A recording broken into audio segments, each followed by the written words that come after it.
So this video is called Developing Mindfulness. So Dr. Martin Luther King Jr. said that love is the only force capable of transforming an enemy into a friend. And this quote has a lot of depth. You see, the secret to beating anxiety is to combat it with the opposite. You fear anxiety, you hate anxiety, you run from anxiety, and its power only grows. You see, to beat anxiety, you need to train your body for calm. You need to experience calm, clarity, ease, and love more.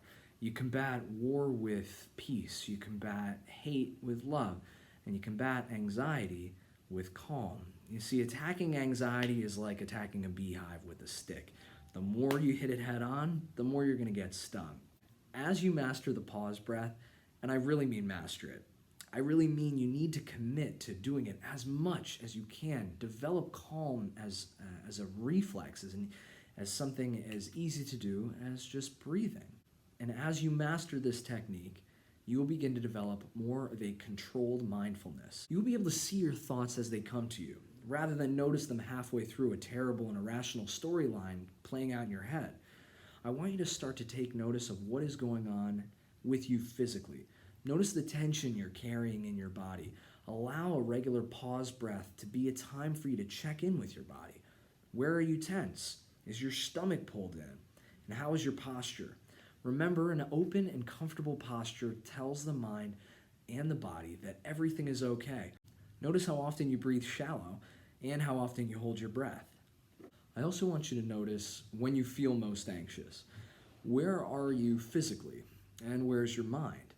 And every time you notice that you feel off, I want you to celebrate. I mean it. I want you to see these things as good things. Why? Kale, why on earth would I want to experience this as a good thing? I feel terrible about it. On the path to betterment, we need to see every instance we are being held back. See, the subconscious mind, it's a lot like a garden back here. You've been planting crops every time you have good experiences, every time you have positive thoughts, confident feelings. But you've been planting craps every time you experience something negative. Now, these weeds, they're all over the place, and it's up to you to see them and to replace them with something loving, something positive, something inspiring, something happy. You don't want a bunch of craps in your garden. So every time you have a poor experience, you can rest assured that you haven't arrived at inner peace just yet. Makes sense, right? That you still have room for growth.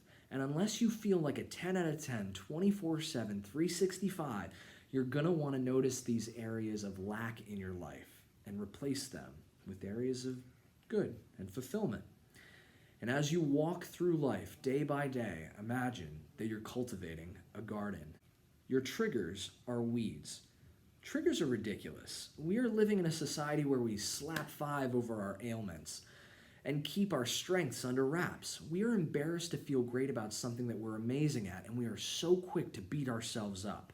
Attack your triggers with as much positivity and love as you possibly can muster. Each trigger is a perfect time to practice your new techniques. Remember, these are craps, these are weeds, and unless you're feeling like a 10 out of 10, it's good to notice where you have room for improvement.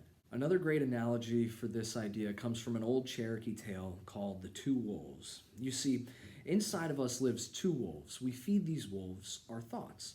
One wolf feeds on everything negative, every feeling of jealousy, every time we are afraid or we're anxious, when we get angry, when we expose ourselves to negativity, when we allow ourselves to feel guilty or embarrassed, and when we beat ourselves up and feel bad about ourselves, we are feeding the bad wolf. And I really want to highlight when we expose ourselves to negativity. When you're in your support groups, when you're talking about horror stories, when you're watching movies that make you feel bad, or the same thing with music, when you're arguing with a significant other or a friend. See, then there's the good wolf. The wolf that feeds on laughter, on joy, and on presence. This wolf grows stronger with every goal you accomplish, every time you surprise yourself, and every experience that you decide to relish in. The good wolf and the bad wolf, they go to war every night. Which wolf do you think is going to win? How will your reality, your state of being, be defined by feeding one of the wolves more than the other? Ask yourself as you go through your day, which wolf am I feeding?